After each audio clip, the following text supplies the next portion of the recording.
On va parler un petit peu de la préparation de ces deux équipes et dans quelles conditions elles arrivent dans cette finale. Elton, on a commencé à le faire un petit peu en débriefant ce PSG Reims. Est-ce que pour toi, Paris arrive suffisamment sous pression, avec suffisamment de rythme dans les jambes, en tout cas de rythme de ces matchs importants, parce qu'il y a eu beaucoup de matchs finalement sans enjeu, hormis cette finale de Coupe de France, depuis la qualification en finale. Est-ce que c'est un groupe qui arrive, selon toi, suffisamment sous pression? Alors, est-ce que le PSG arrive sous pression? Oui, évidemment, mais pour moi, c'est la bonne pression parce que Luis Enrique a insisté là-dessus. Ça reste un privilège de jouer une finale de Ligue des Champions. Peut-être que ça sera la dernière pour certains. Donc, on voit un PSG qui est heureux d'évoluer sur le terrain. Que ce soit la Ligue 1, que ce soit la Coupe de France et bien évidemment que ce soit la Ligue des Champions. Alors bien évidemment, il est question d'un tournoi dans un tournoi, à savoir une finale de Ligue des Champions. Il n'y a pas d'autres points de référence, mais pour autant, c'est une bonne pression pour moi du côté du PSG parce qu'on a vu, après la victoire en Coupe de France, on a vu les déclarations des joueurs. Maintenant, c'est le rêve, c'est cette opportunité de rentrer dans l'histoire qui prédomine. Je parlais aussi éventuellement des états physiques des joueurs, du rythme des joueurs. Ça a été beaucoup de gestion ces derniers temps. Elle est idéale selon toi, cette gestion, les rotations effectuées par Luis Enrique, t'en es plutôt convaincu entre Alors guillemets? par rapport à la question de la gestion idéale, on le saura après la finale de la Ligue des Champions. Et pour moi, je pense que c'est de la bonne gestion parce que, encore une fois, tout est à recontextualiser. On est au sortir d'une longue saison pour le PSG. J'insiste là-dessus parce que, oui, ils ont pu avoir de la rotation parce qu'ils ont été champions de manière très rapide. Mais il ne faut pas oublier que le PSG a été dans les barrages de la Ligue des Champions. Donc tout ça, c'est à prendre en compte. Et donc c'est en ce sens que Luis Enrique, après notamment cette demi-finale contre Arsenal, il a voulu donner du repos à des joueurs très importants. Bon, même si pour Luis Enrique, tout le monde est important, mais le fait est que le PSG, notamment, on a eu un début de réponse face à Reims. Les gens pourront parler de la qualité de l'opposition, mais sur la fraîcheur physique et surtout sur la fraîcheur mentale, moi, je vois un PSG en bonne position. Guillaume, je me tourne vers toi maintenant. Quel est l'état de l'Inter? Il y a la question de l'état physique, parce qu'il y a eu des matchs avec plus d'intensité pour l'Inter ces derniers temps, et de l'état psychologique, surtout. Il y a le titre qui vient de leur filer sous le nez. Comment est-ce que c'est vécu? Est-ce que c'est une déception qui va, selon toi, les booster, les abattre un petit peu? Comment est-ce qu'on analyse tout ça en Italie? Écoute, moralement, ça a été compliqué après la défaite, la perte du titre face au Napoli parce que c'était serré jusqu'au bout. Il y a eu un point d'écart. L'Inter a été virtuellement championne, quelques minutes vendredi soir. Donc, ça a été dur à encaisser, c'était dur à digérer. Mais voilà, il y a eu un discours de Inzaghi, des dirigeants aussi, pour remobiliser les troupes en se disant que maintenant, il restait un grand objectif sur les 3 initialement fixés. Donc, l'Inter a eu l'ambition, elle a tout voulu jouer. C'est sûr qu'elle pourrait tout perdre, mais en tout cas, je sais qu'elle va arriver gonflée à bloc, elle va arriver en colère, forcément, parce que perdre le Scudetto, c'était quelque chose qui n'était pas attendu. Et c'est plutôt dû quand même au démérite aussi de l'Inter comme du Napoli. Même si le Napoli fait un très beau champion, l'Inter est probablement l'équipe la plus forte. Donc voilà, il y a un peu de colère du côté de l'Inter parce qu'on sait qu'il y a eu des erreurs, des défaites qui n'auraient pas dû être concédées. Donc voilà, et Elton parlait un peu de la gestion post-Arsenal. C'est vrai que côté Inter, post-Barça, on a eu Lautaro Martinez qui n'a plus joué une minute depuis. Il déjouait à Co, mais finalement, il s'est mis d'accord avec Inzaghi, donc le capitaine de l'Inter, on l'a vu, à quel point il était important face au Barça, qui a plus joué une minute de près. Donc il va arriver, j'ai envie de te dire, complètement frais, mais avec quand même un manque de rythme évident, parce que ne plus jouer depuis Inter-Barça, ça remonte quand même à quelques semaines. Benjamin Pavard aussi, qui n'a pas joué depuis encore plus longtemps que Lautaro. Donc on aura des états de forme assez disparates et surtout, Inzaghi n'a pas pu donner, entre guillemets, de vacances, comme l'a fait Luis Enrique, où il a vraiment fait couper. Vu d'Italie, c'est vrai que ça nous a un peu étonné de voir Enrique faire couper autant de joueurs, les envoyer ici et là. C'est vrai que l'Inter, elle est restée sur le qui-vive jusqu'au bout. Donc, on va arriver quand même sur 2 gestions différentes. Inzaghi a géré quand même ses troupes. On l'a vu à Com, où beaucoup de titulaires quand même étaient au repos malgré l'énorme enjeu du match. Donc voilà, en tout cas, c'est le groupe qui arrive au complet. Il n'y a pas de blessés. Voilà, je te le dis, il y a des états de forme qui sont assez disparates. Mais en tout cas, voilà, on est sur une équipe qui arrive au complet, qui arrive mobilisée, qui arrive en colère et qui est consciente aussi que là, maintenant, c'est tout ou rien. Parce que si l'Inter venait à perdre contre Paris, elle passerait d'un potentiel triplé qui a été longtemps rêvé à rien du tout. Donc, en fait, il y a vraiment le sentiment aussi d'enjeu hyper important pour l'Inter parce que rester les mains vides après une saison pareille, je dirais pas que ce serait une saison ratée, mais en tout cas, ce serait une saison des regrets. Guillaume, tu nous as parlé de Pavard, de Lautaro. Est-ce qu'il y a encore des doutes Alors, le groupe est complet, tu nous l'as dit, mais est-ce qu'il y a quand même des doutes, des petits suspens sur le 11 de départ pour cette finale? Honnêtement, non. Le vrai point d'interrogation, c'est Benjamin Pavard, qui a pu jouer depuis longtemps et qui est important pour l'Inter dans le système de Inzaghi, le 3-5-2. Donc voilà, le vrai doute, c'est Benjamin Pavard. Lautaro, honnêtement, sera là, il sera titulaire. Sur le Barça, il était sur une jambe. Là, heureusement, il sera sur deux.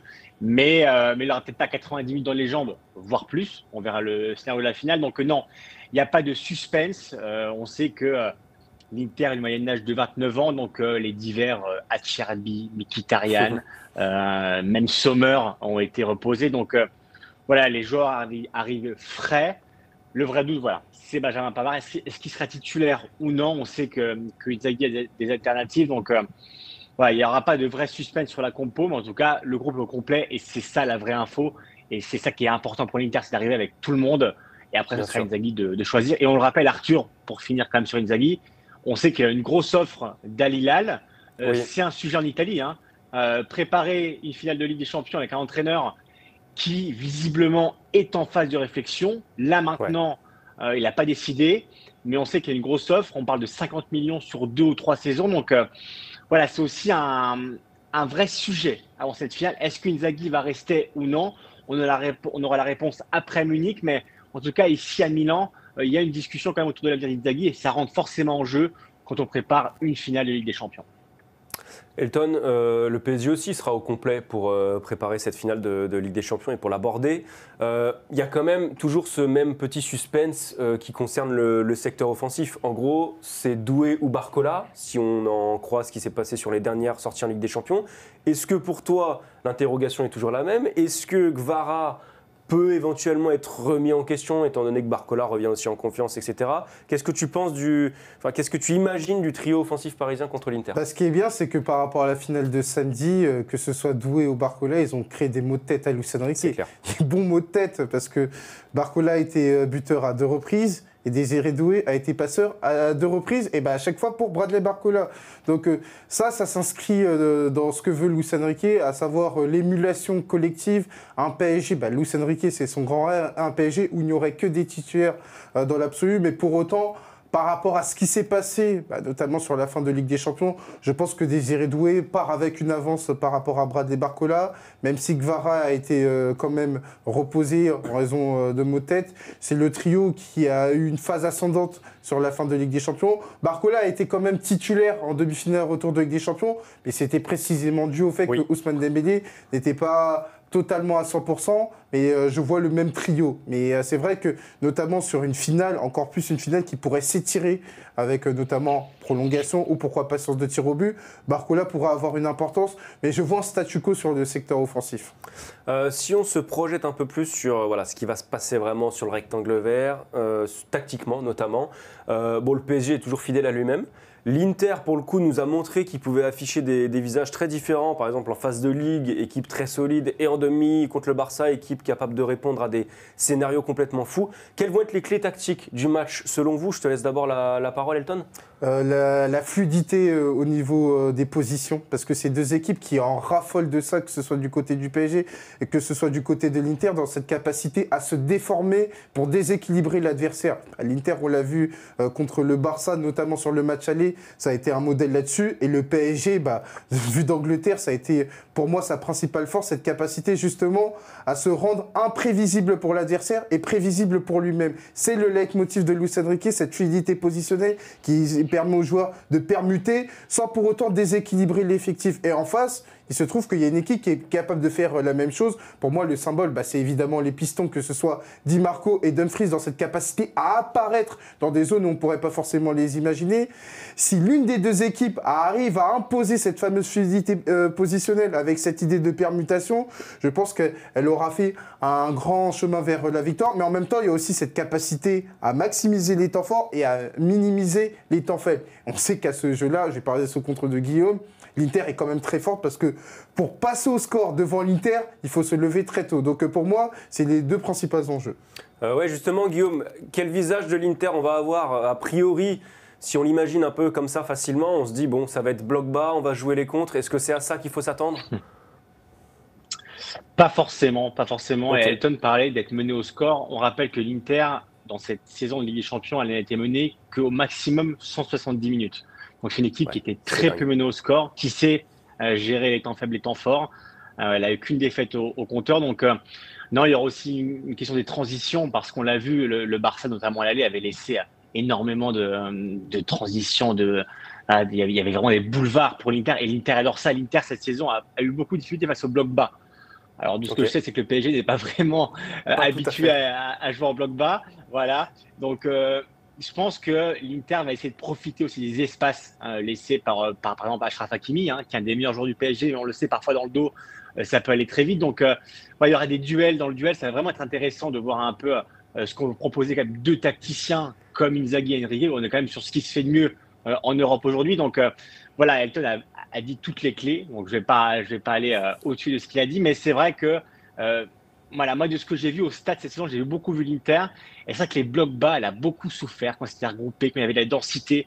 Donc, voilà, plus il y a d'espace, plus l'Inter est heureuse. Mais en tout cas, elle a aussi ce côté caméléon où elle peut très bien avoir le ballon. Elle joue très bien ça. Donc, c'est une équipe qui s'adapte au système adversaire, et je peux vous assurer qu'Inzaghi, pendant des semaines, depuis qu'on sait que ce sera le PSG en finale, il a beaucoup travaillé quand même. Il a beaucoup regardé le match du Paris Saint-Germain. Il était devant son téléviseur face à Reims samedi soir quand il y avait la finale de la Coupe de France. Donc voilà, Inzaghi arrive aussi gonflé à bloc pour cette finale. Il a beaucoup travaillé les points forts et les points faibles du Paris Saint-Germain.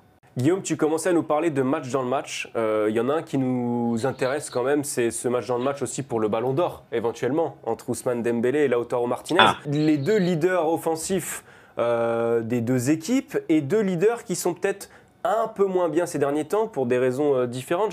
On va d'abord s'intéresser à Ousmane Dembélé, Elton. Statistiquement, c'est plus le monstre absolu qu'il était depuis le début d'année. Est-ce que ça, c'est quelque chose qui t'inquiète? Sur Ousmane Dembélé, alors c'est vrai que sur les statistiques, ça peut inquiéter, mais pour autant, il faut aussi recontextualiser. À savoir qu'Ousmane Dembélé a été vraiment préservé, parce qu'on connaît l'historique de blessure d'Ousmane Dembélé. Bon, même si depuis qu'il est arrivé du côté du PSG, il y a quand même eu une nette amélioration. Mais à partir du moment où Ousmane Dembélé est un joueur majeur et est une pièce fondamentale du côté du PSG, bah sur la fin de saison, il y a une gestion. Et je pense que Ousmane Dembélé, s'il aurait enchaîné, je pense que ses statistiques auraient été meilleures. Mais à partir du moment où il n'a pas été en capacité d'enchaîner, pour rappel, samedi, c'est la première fois depuis mi-avril qu'il a joué 90 minutes. Quand on sait que le PSG joue tous les 3 jours, c'est quand même une statistique à mettre en avant. Mais sur le plan du jeu, moi, j'ai quand même bien aimé sa prestation, sur sa capacité à se connecter à ses coéquipiers. Maintenant, on sait qu'on va avoir besoin du côté du PSG de la version buteur d'Ousmane Dembélé. Donc, est-ce qu'il sera en capacité de se remettre à niveau face à l'Inter, face à une équipe qui est capable de te frustrer défensivement? Ça va être la question. Mais pour moi, je ne suis pas fondamentalement inquiet, parce que Ousmane Dembélé l'a montré à l'occasion de la demi-finale aller face à Arsenal, juste avant une période où Ousmane Dembélé était quand même pas pointé du doigt, mais on disait oui, il marquait pas comme avant. Dès la 4e minute de jeu, il a mis un but très important face à Arsenal, qui a permis au PSG d'asseoir notamment sa domination et de se construire le chemin vers la finale. Je n'oublie pas qu'Ousmane Dembélé, sur sa rentrée face à Arsenal, alors qu'il sortait d'une petite blessure, il a été passeur décisif pour Achraf Hakimi. On parle quand même d'un joueur qui, dans les derniers tours de Ligue des Champions, ce qui lui a été longtemps reproché, est décisif. Oui, tout à fait. Il avait été passeur décisif aussi contre Aston Villa. Donc là, dans les moments qui comptent. On a commencé à évoquer Lautaro Martinez tout à l'heure, Guillaume. Effectivement, il a été laissé au frais pour qu'il récupère de sa blessure contre le Barça. Est-ce qu'il y a quand même un certain pessimisme parce qu'il y a deux manières de le voir. Il a été préservé, il va arriver très frais, et il va arriver sans rythme.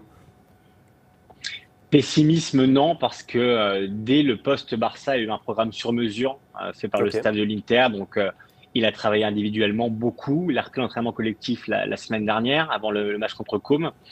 Donc, non, du pessimisme, non. Il y a eu une montée en puissance qui a été voulue, en fonction des entraînements, de la charge de travail, de la musculation. Donc, non, c'est un peu comme un moteur. Voilà, on a mis un peu plus d'essence à chaque fois, pour qu'il arrive au maximum face au PSG samedi. Mais tu as raison, Arthur, c'est une vraie question, vraiment, le débat physique, mais des joueurs en général. Est-ce que c'est mieux de jouer tous les 3 jours à fond et même moralement, de rester vraiment à l'affût, ou alors est-ce que c'est bien de couper, un peu comme l'a fait le PSG avec Luis Enrique? Est-ce que c'est bien d'envoyer ces joueurs ici et là pour qu'ils reviennent plus frais? Donc non, là, Lautaro, il n'y a pas de pessimisme, il y a on sait qu'il sera titulaire. Est-ce qu'il aura, comme je vous dis tout à l'heure, 90 minutes dans les jambes? Ce sera à voir. Marcus Thuram aussi, mine de rien, a été géré. Alors lui, il revient d'une blessure qui est un peu plus ancienne. Mais voilà, Marcus Thuram, lui, sera à 100%. Lautaro, on rappelle que contre le Barça, il arrivait, où lui-même l'a dit, il avait pleuré pendant des jours parce qu'il voulait à tout prix jouer ce match. Il avait fait un strap très fort en serrant les dents contre le Barça. Il a pris le penalty. Il avait marqué le premier but. Donc, Lautaro est trop important pour l'Inter. Donc, voilà, il avait fait ce sacrifice énorme en tant que bon capitaine contre le Barça, à juste titre. Depuis, il était mis au frigo. Voilà, il y a une inconnue quand même. Alors, on va pas se mentir, il y a une inconnue de savoir s'il sera à 100%, s'il arrivera tout de suite à jouer à fond. Donc, il y a une inconnue, mais il n'y a pas d'inquiétude ni de pessimisme parce qu'on sait que Lautaro est un joueur en plus argentin. Vous connaissez les Argentins, ils sont toujours à fond. Il y a ce côté aussi un peu green tack que les Sud-Américains ont toujours eu. Donc, non, Lautaro en tant que capitaine, et je sais même dans le vestiaire, il y a eu beaucoup de paroles assez fortes après Com, après la perte du titre, en disant non, maintenant, on se concentre pour le match face au PSG. On va aller gagner cette finale parce que celle d'Istanbul, il y a 2 ans, est encore dans toutes les têtes. Et Lautaro sera là, il sera titulaire.